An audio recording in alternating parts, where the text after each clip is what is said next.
Have you ever asked somebody to do something simple and instead of refusal, you got anxiety, distress, or even meltdown? Now, you may label it as defiance, but it may be their need to maintain autonomy. What's the difference?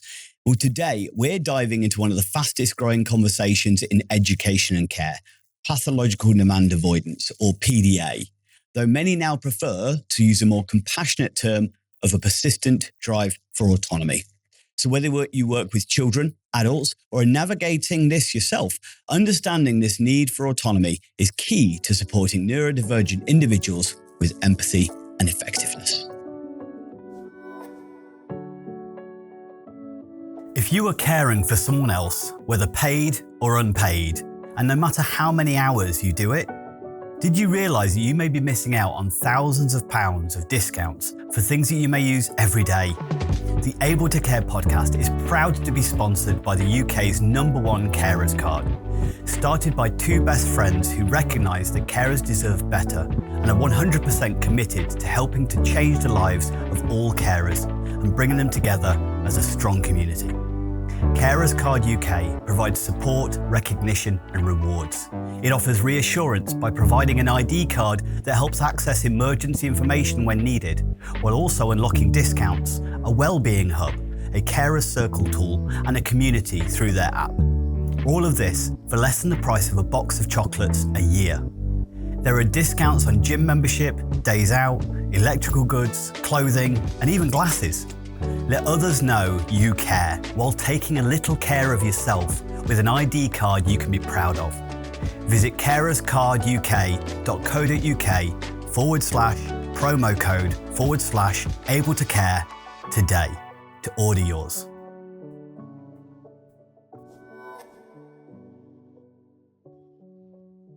So hello and welcome to the Able to Care podcast. So today we're going to be talking about PDA, or persistent drive for autonomy, or as it's diagnosed, pathological demand avoidance.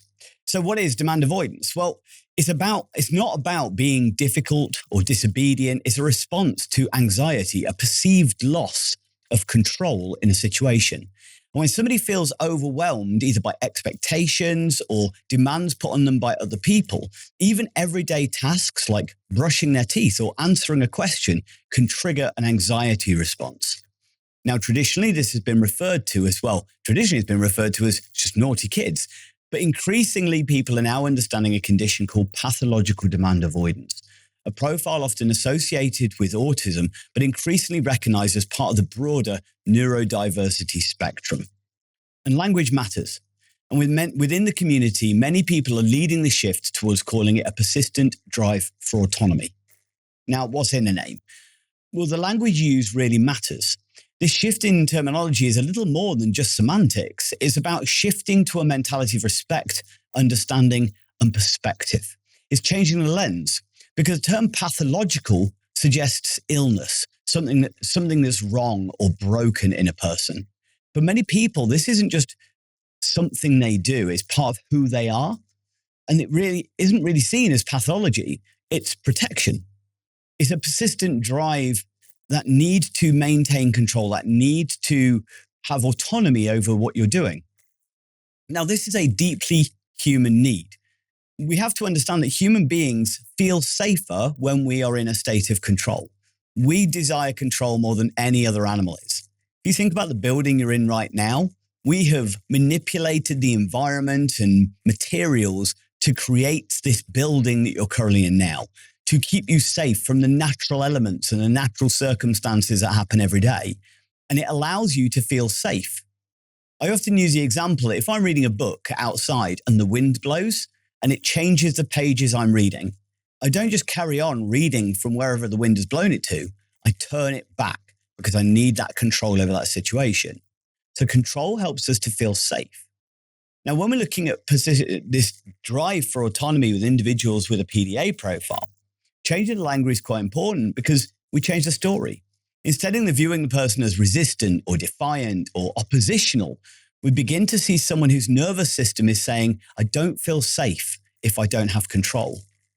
We often over-personalize, right? So when somebody is saying no to us, or saying no, but they just don't seem to be doing as a request, it may be perceived that they're just trying to be disobedient to us, that they're just not listening to us. But actually, it could be a drive in themselves to not do something that their brain is telling them is unsafe. Now, this reframing shifts our approach. It changes it from, rather than trying to enforce our demands on them, to kind of go, well, hey, how can we help with this? Rather than just trying to go, well, if you're trying to control the situation, I need to control back. And we may be able to shift from control to collaboration instead, from compliance to compassion. And that's where progress can really happen. So in classrooms, care homes, families everywhere, individuals are realizing that traditional behavior strategies, things like sticker charts, consequences, firm boundaries, actually often fail for individuals with this need for autonomy. And that's because this isn't about won't, it's about can't right now. The individual isn't refusing to cooperate because they're just trying to annoy you. They're trying to regain safety in the only way that they know how, by reducing the demands placed on them. And recognizing that can change everything, change our perspective. So how might we recognize the signs that somebody is demand avoidant? Well, it can look very different from different people, but common patterns include an extreme anxiety when faced with everyday demands. We might find they use kind of clever strategies of redirection, distraction, negotiation, procrastination to delay or avoid compliance. I often say, like, all children do this to some degree or another. I often give the example to parents, like your child will come home from school and they spend all evening ignoring you, but then it comes time to bedtime and they then want to tell you all about their day. So they're not saying no to bedtime. They're just finding a clever way of kind of procrastinating it, if you like. The difference is that the next stage of that, if that doesn't work, children would often then comply. Whereas somebody with PDA may have to up their ante a little bit, trying to make sure they defend themselves from that request. And it might mean that if none of those tactics fail, none of their strategies fail, then suddenly the anxiety response to fight or flight kicks in. And this isn't because, hey, it's not going to work, I'm going to have a tantrum. It's, hey, my strategies haven't worked. I don't know what else to do. My brain's now telling me to go into fight or flight. This isn't a choice. It's all they have available if all other tactics fail. So individuals' demand avoidance, it doesn't respond well to, if you do this, then you'll get that. It doesn't, in fact, reward and consequence systems actually fall down really badly, and they can often make things worse because they reinforce a sense of control being taken away. And that includes things like praise, because praise is then putting expectations on a person of, you expect me to do this now and therefore I can't.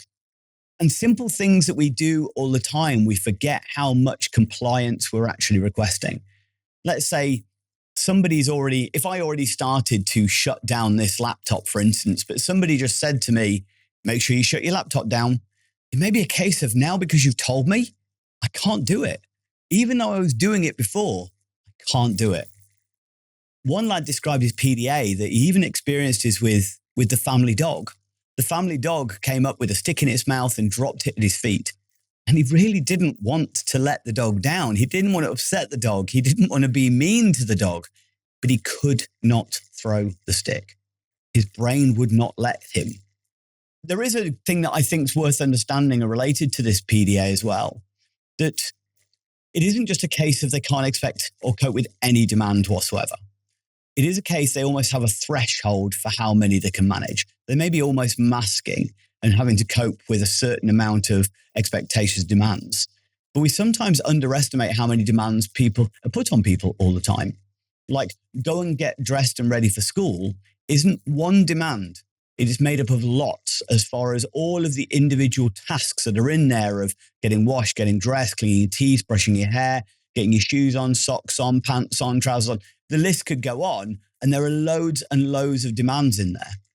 And one way that it was described to me is, if you imagine you've almost got a clicker in your brain, and we're all allowed kind of 20 demands, but they hit that 20 and suddenly it's a case I can't do any more. You might be able to sneak one little one in, but actually that makes them more sensitive. So we have to try and find a way of reframing these expectations, this lack of autonomy by trying to give them as much autonomy. The instinct sometimes when somebody is doing behavior you think is to control, to then try and take all control away from them. But that's like somebody who's scared of spiders, stick them in a bathtub and cover them in spiders. It doesn't work. It just causes significant distress. It'll damage the relationship long term. And it's only going to increase anxiety. The opposite to anxiety is not calm, it's trust. So if I trust that you're looking out for me, that you're monitoring, you know when I maybe need to drop the amount of demands that are being put on me, then I'm going to feel safer. I'm going to be able to cope with a few more than you'd expect because suddenly you've dropped the expectation of you. You made them less intense by the fact that you've not forcing them. So let's explore just a few approaches that can make a real difference. But this is a huge topic. We cover courses in it in much more detail. And this is a short little episode just to introduce the idea of what PDA is and what we can do. But the big thing is shifting from a mindset of command to collaboration. And one beautiful way it was put to me is rather than thinking, especially when you're talking to a friend or somebody in care, sometimes whether it be a child or an adult or anybody, sometimes there's a request to do things. But you wouldn't frame a request in a same way to your best friend than you would to, let's say, somebody in a workplace who is working for you. You might go, hey, would you mind helping me with this? Let's do this together. Oh, I'm going to be doing this. I'd love a bit of help if you wouldn't mind. Might be a little bit more beneficial than you need to do this. So collaboration involving the person in the decision about how and when tasks are done. So how do you think we should approach this? One tactic that can work quite well is almost feigning stupidity. I'm not sure how to go about this. I'm wondering if you can, you maybe not ask them directly, but I'm struggling to figure this out. I'm wondering maybe try it this way or maybe try it that way. And there's no necessary expectation for them to offer you any solution. But you're opening up the opportunity that if they choose to, if they can control the engagement, then they may be able to step in and start doing it with you. I guide you through it. It may be a nice, easy way of them bringing into it. It is a big thing that one individual with PDA sort of said that if a teacher is at the front of the class telling the students what to do, that feels overwhelming. But if the teacher is doing the same thing as all the students, sitting next to them actually doing it together, then it doesn't feel like an expectation or a demand. It feels like, hey, we're just doing this together. It reduces the intensity of the control, the demand. We can use indirect language as well. Would you like to? I'm wondering if it might be a good time to, instead of direct demands. We might even offer it as choices. So would you prefer to have a bath or a shower tonight? Would you prefer to have a shower at 6:30 or 7 o'clock? Now, even if they say 6:45, they're still having a shower. We're just presenting in a way where we've got an overall kind of umbrella of keeping them safe and following protocols and routines, but we're giving them as much autonomy within that routine as we possibly can.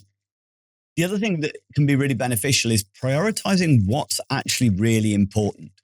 So you might make a list of all the demands that they might need to do in a day and kind of score them on a scale of 1 being doesn't really matter to 5 being absolutely essential. And if you notice somebody is struggling more, they're finding a harder time, we're getting a lot more requirement for autonomy, they might go, do you know what, all the 1s, 2s and 3s, let's just drop them today. You know, the 4 or 5s, as long as they've got their trousers on, then we're all good. And we might lower the expectations down significantly when somebody is struggling. And please don't mistake somebody struggling for manipulation. All of us know that some days we can find harder than others. And wouldn't it be nicer if somebody was able to kind of adjust the expectations of workload, what was required of you? Many of us can't set our boundaries and to kind of go, do you know what? I'm really tired today. I don't think I can do what you want from me. Isn't it kind of good in some ways that individuals with PDA can actually express that? They may not express it in the right way, and let's work with them to help them to do that, where they feel it's okay to go, too much for me today. But try and make sure that whatever we feel would be beneficial for them to do is something that they're choosing and controlling rather than we're deciding they should do it. Structure and routine can really help reduce anxiety as well. It builds trust. What we say we're going to do, we do. But trust trust is the opposite to anxiety. So important. But lead with relationships. Make it about connection. Make it about fun. Make it about a positive, trusting connection with another person. And there are tools you could do. There's loads of different ways that people have found useful ways to support those with a PDA profile. Making things into games, making things into competition, having fun with it, making it collaborative. It's a different way of finding collaboration or cooperation, if you want to look at it like that. But there's loads of different examples out there that you can use. Obviously, we've only got a short time and there's so many more you can cover, but do search out there. There's some amazing information available for those supporting individual PDA. And I've got parents to do it before when they're working with a child with a PDA profile, for instance, they actually record their interactions and go back and gone, now look and analyze how many demands did you make just in that interaction, to get them to kind of reflect back on it and see where can they learn? How could they change the way they approach things? So ultimately, demand avoidance or a persistent drive for autonomy challenges us to rethink how we define cooperation, compliance, and respect. It invites us to meet people where they are rather than where we expect them to be. And it reminds us that autonomy isn't the enemy of connection, it's a foundation to it. We have so many ingrained scripts that a good child is a compliant child. A nice person does what we ask.